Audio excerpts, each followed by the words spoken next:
evening. I'm Teresa Skubik, and this is Forum Daily for Wednesday, January 15th. Israeli Prime Minister Benjamin Netanyahu's office says that a ceasefire deal with Hamas has still not been reached and that the final details are still being sorted out. That comes after multiple mediators had said that Israel and Hamas agreed to a ceasefire in Gaza and the release of dozens of hostages after more than 15 months of war. Any deal is expected to pause the fighting and bring hopes to winding down the most deadly and destructive war Israel and Hamas have ever fought. Earlier, we sat down with Daniel Rubinstein, Israeli citizen spokesperson and former advisor to Benjamin Netanyahu, who discussed the potential implications of a ceasefire. Yes, emotions are running very high in Israel right now. This war, when it started with the Hamas invasion on October 7th, the killing of 1,200 people and the taking of hostages, the Israeli government had two goals in this war. The first was the dismantlement of Hamas's military and government capabilities, and the second was the safe return of every hostage that Hamas took on October 7th.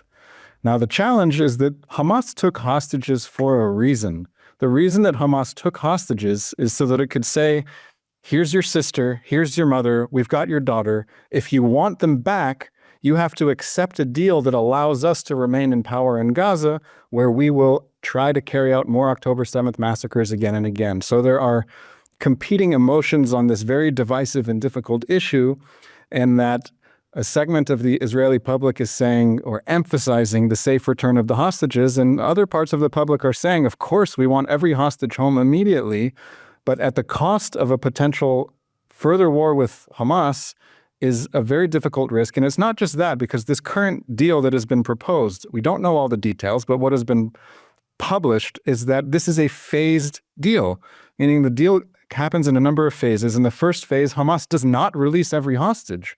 Hamas releases 33 hostages in phase one, and Israel releases, I think, something like 1,000 people from Israeli prisons who have tried to harm Israelis.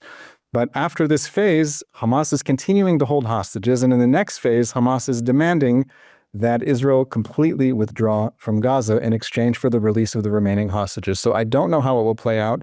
I don't know how it will end. But what I see happening is that Hamas wants to keep some hostages as some measure of insurance against protection, that it will remain in power, that it will be in a position to control the food supply in Gaza, that it will be in a position to control the border crossings, that it will be in power, and it will be able to rebuild what it lost in the past 15 months and try to carry out more massacres in the future.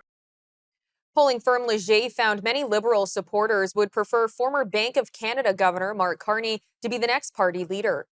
It surveyed over 1,500 people over the weekend, asking who they think should replace Justin Trudeau as leader of the governing party. The survey included a number of people who have since dropped out of the race or decided not to run. Mr. Carney and former Finance Minister Chrystia Freeland, who followed him in the poll, have not yet entered the race officially. Jaime Batiste says if he can't be the most powerful and wealthy candidate in the race for Liberal Party leadership, he hopes to be the most interesting. The MP for Sydney Victoria is the only First Nations candidate to state his intention to join the leadership race so far. Mr. Batiste says his top priorities would include reforming the First Nations child welfare system and ensuring adequate funding for First Nations police services. The Mi'kmaq MP also thinks Canadians want to see a big change in environmental policy and responses to emergencies like wildfires. Canada's premiers remain divided about withholding exports of Canadian energy or minerals in retaliation if U.S. President-elect Donald Trump imposes his promised tariffs on Canada. Quebec Premier François Legault says that Canada should have options prepared if Mr. Trump follows through on that threat, as most premiers expect he will. Alberta Premier Danielle Smith and Saskatchewan Premier Scott Moe are both adamant that any move that affects Canadian energy is a non-starter that will harm all Canadians. Newfoundland and Labrador Premier Andrew Furey says energy should still be an option for Canada's response to Mr. Trump, but says that it's too early to play that card just yet. The Manitoba government is buying apartment buildings as part of its plan to move people out of encampments and address homelessness. The government says several buildings are being bought and renovated, and the province will partner with community agencies to offer support services such as addiction treatment. The NDP government has promised to eliminate chronic homelessness, meaning people who are unhoused for several months or more within 7 years. It says that starting this winter, staff and partner groups will go out to encampments and aim to help everyone from the encampment move into housing within 30 days. All right, stay with us. We'll have more news right after this.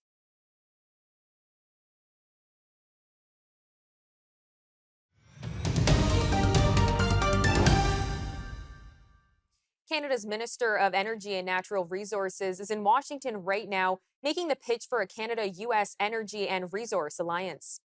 Jonathan Wilkinson told American lawmakers that there is no better way to achieve economic dominance, national security, and strength against China than to work with Canada.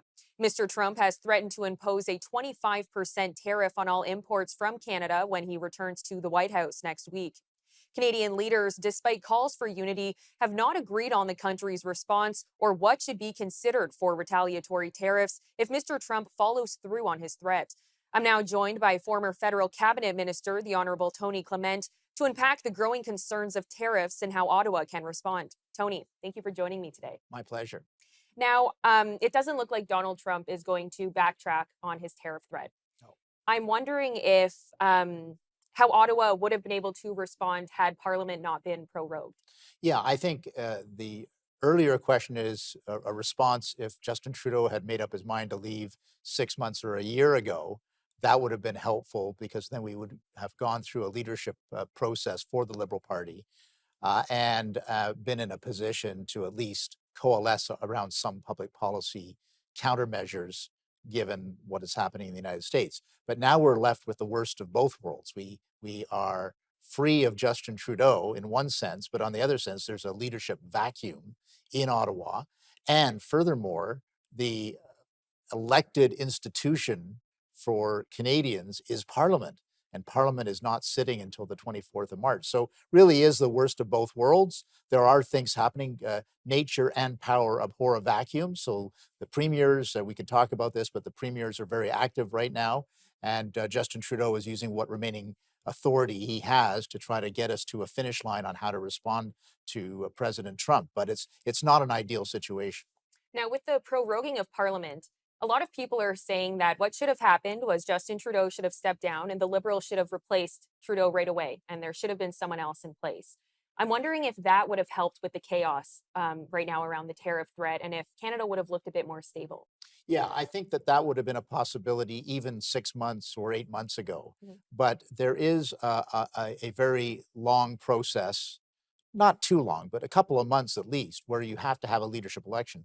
Those that were saying, let's quickly have a leader in a couple of days are the ones who were supporting one of the candidates, Chrystia Freeland. So clearly that might have been in Chrystia Freeland's interest, but it wasn't in the interest of any of the other potential leadership candidates. So really we're left with this internal navel-gazing process of the Liberal Party to select a new leader, which is going to take a couple of months. There's no way around that. Now, I want to switch gears a little bit. So lately, Mark Carney and Justin Trudeau have really been appearing on U.S. media. They've been doing interviews in the United States, and they've been more opposed to doing Canadian media interviews and such. What do you make of that? It's quite bizarre, and I know that American media has a big reach. So if you want to talk to Americans, then you should go on U.S. media. And that's what Premier Doug Ford has done. Danielle Smith, the Premier of Alberta, has done the same thing as well. But if you're trying to talk to Canadians, which Justin Trudeau and Mark Carney should want to do, it's a kind of a strange place to do that on the Daily Show or on MSNBC or some of these other outlets. So yeah, I think that is a bit odd. Justin Trudeau at this point is kind of free of any obligations, so I guess he's going to do whatever he wants. But Mark Carney, to introduce himself to Canadians as a potential prime minister, do it on Jon Stewart's show, I find that a very strange choice. And on the topic of the media, so Danielle Smith came out and said that she had visited Donald Trump over the weekend, and he's pretty serious about his tariff threat. Following that, Jagmeet Singh came out and said basically any conversation that's happening with Donald Trump at this point is pointless. I'm curious, when the Trump administration is seeing these kind of interviews happen, and they can see that Canadian politics are scrambling. Do you think that almost feeds their fire a little bit more and kind of shows that Canadians are on their heels and they are getting nervous about these threats? Well, I think we look very weak. There's no question that Donald Trump can smell weakness Mhm. and will pounce on it for whatever goals, whether that when he was a real estate mogul and now as president of the United States. If you show weakness, he's going to exploit that. So, yes, it's not a good look for Canada.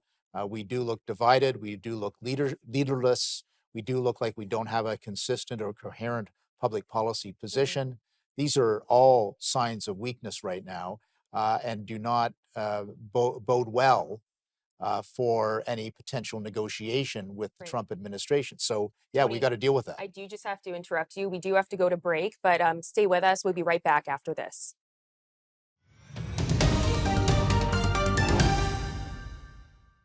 Welcome back. I'm joined by the Honorable Tony Clement. And Tony, before the break, we had talked about Trump's tariffs and the threats and the fact that it's kind of making Canadian politics look weak.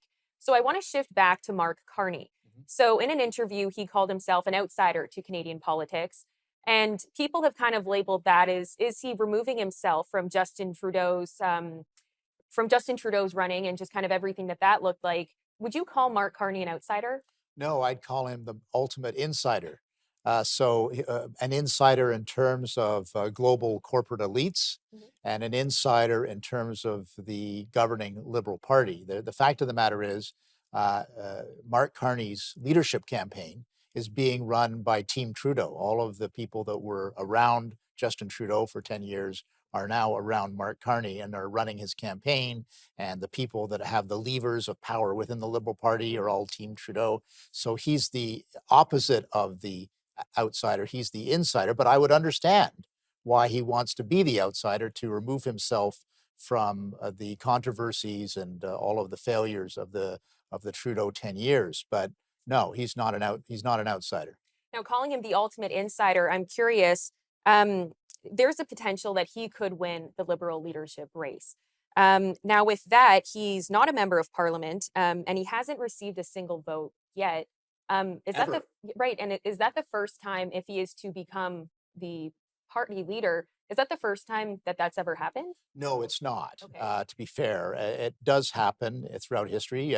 Brian Mulroney, when he became leader of the Progressive Conservative Party in 1983, he was not a member of Parliament, but he quickly secured a seat in Nova Scotia for the purposes of being in Parliament. So it does happen. Okay. But the problem for the Liberals and the problem for Canadians is time is short. There's going to be an election. If it's not in October, it could be in May or June, Mhm. depending upon whether the Liberal government loses the confidence of the House of Commons when it returns on the 24th of March. So, there's not a lot of time for Mark Carney to present himself to Canadians. Don't forget, you know who Mark Carney is. A lot of our wonderful audience knows who Mark Carney is, but most Canadians have never heard of Mark Carney. Right. His recognition is 25% or something like that. So he's got a lot of work to do in order to present himself to the Canadian public in a short period of time. Now, another person that's talked, or it's rumored that they may run, is Chrystia Freeland. Right. So I'm curious. Trump came out when Freeland stepped down and basically said good riddance. He's made it clear he's not a fan of Freeland. So I'm curious if she becomes the leader of the Liberal Party, do you think that could hurt Canada and US's relationship more because Trump's made it clear he's not a fan? Yeah, I mean, she's got a track record. She's been an integral part of Mr. Trudeau's government Mhm. for 10 years now. So she's got a track record, including helping to negotiate the USMCA free trade agreement with the Americans. Didn't win a lot of friends in the US, but their argument and her argument is we did a good job for Canada. So yeah, I mean that's going to be problematic. But they're all inward right now. I mean, yes, they're going to be talking about Trump and tariffs and those kinds of things, but really the Liberal Party right now is all faced inward, trying to figure out who to elect as their leader, Mhm. and they're not really concerned about what Americans think of them right now. And in regards to Freeland's track record, how hard will she have to work to almost create a new name for herself or a new brand? Because right now people see Freeland and they see Trudeau. So how is she going to have to build a campaign around not everything that she's done in the past few years. It's going to be interesting. Obviously, her calling card is, "Hey, I quit Trudeau.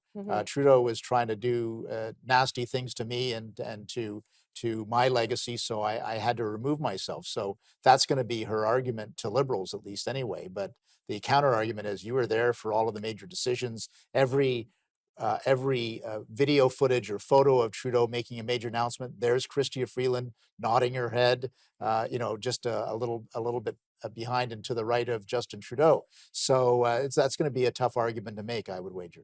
Now, we have about 45 seconds, but right now, Mark Carney is leading in the polls that he's going to be leading the Liberals. Do you think the Conservatives need to change their action plan around a Carney Liberal Party? Already starting to do that. You can see with the messaging that they're talking about his long-standing promotion of carbon taxes, for example, and his association as a chief economic advisor to Justin Trudeau for the last couple of years. So they're starting to reorient and say, hey, this guy's been around. We know what he stands for. We don't like what he stands for. And therefore, Canadians should reject his leadership as well. Well, Tony, thank you so much for joining me today. I appreciate it. For sure.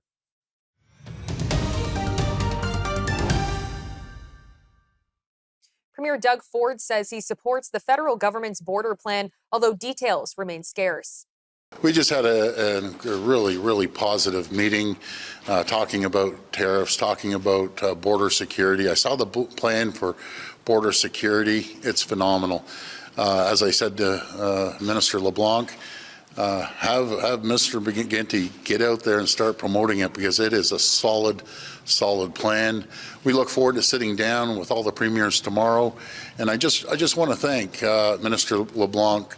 Full disclosure, I think the world of him, and so do all the other premiers. He's very pragmatic.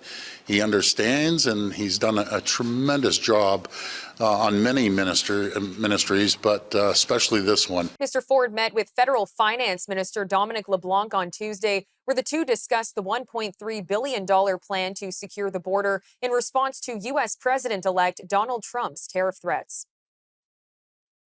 Public Safety Minister David McGuinty says that Ottawa has added new drones and will deploy 2 new helicopters this week as it moves to ratchet up security at the Canada-U.S. border. Mr. McGuinty says that 60 drones are part of the new measures as the federal government seeks to prove that it's serious about beefing up border security ahead of Donald Trump's inauguration. Saskatchewan is sending its own officers to patrol along the Canada-U.S. border to try to appease to U.S. President-elect Donald Trump. Premier Scott Moe says that in response to Mr. Trump's tariffs threats, they've made this decision. In addition, Quebec's Public Security Minister François Bonnardel is calling for an influx of RCMP to a section of the border in his province. He says most of the illegal border crossings have been between Sherbrooke and the Akwesasne Mohawk territory near Cornwall, Ontario. South Korea's impeached President Yoon Suk-yeol has been detained today in a major law enforcement operation at the presidential compound in Seoul. Mr. Yoon said that he complied with the warrant after weeks of defiance over attempts to question him in the investigation over the imposition of martial law last month. Mr. Yoon recorded a video message before he was escorted to headquarters of the anti-corruption agency. He stated that the rule of law has completely collapsed and that his declaration of martial law was not an attempt at rebellion. A proposed class action lawsuit is accusing Loblaws, Walmart, and Sobeys of underweight meat sales. The lawsuit, launched in British Columbia, alleges that the 3 big grocers misrepresented the weight of meat products by including the weight of packaging in calculating prices. The statement of claim alleges the practices mean Canadians have been regularly overpaying for meat products at the defendants' grocery stores. None of the allegations have been proven in court, and a judge still needs to certify the class proceedings. Dr. Sylvain Charlebois joined us this morning for more on the scandal. I must say I'm a little concerned because the CBC investigation was, in my view, thorough enough to plant a seed of doubt in people's minds about scales in general, the accuracy of scales at the grocery store, scales in seafood, scales in vegetables, scales at the meat counter, scales at the cashier. Also, I mean, are they accurate or not? And I think people should ask themselves a question. Now, Loblaw obviously apologized and explained why the error occurred, Well, what about other times when packaging changed or something else changed, or they bought new equipment, or perhaps they didn't train people properly? My target, when I actually read the story, I think the target should be rigor. And because at the end of the day, if you're overcharging for certain products, that's false advertising and fraud. The United Kingdom's Princess of Wales says that her cancer is in remission following a visit to hospital where she received treatment earlier this year. In a statement on social media, the princess offered her heartfelt thanks to those who helped her and her husband, Prince William. She said in her post, quote, "We couldn't have asked for more. The care and advice we received throughout my time as a patient has been exceptional." The first carbon rebate of 2025 is being paid out today to households in provinces that use the federal carbon pricing system. For a family of four, the first of this year's 4 carbon rebate checks or bank deposits will pay out anywhere from $190 in New Brunswick and $280 in Ontario to $450 in Alberta. The Liberal government claims that most Canadians get more money back from the carbon pricing program than they pay out. I'm Teresa Skubik, and that'll do it for your look at national and international news for today. Remember, for more news on demand, you can always visit our website at thenewsforum.ca and make sure to follow us on social media. You can also watch all of our commentary programming on the Newsforum YouTube channel. Good night, Canada.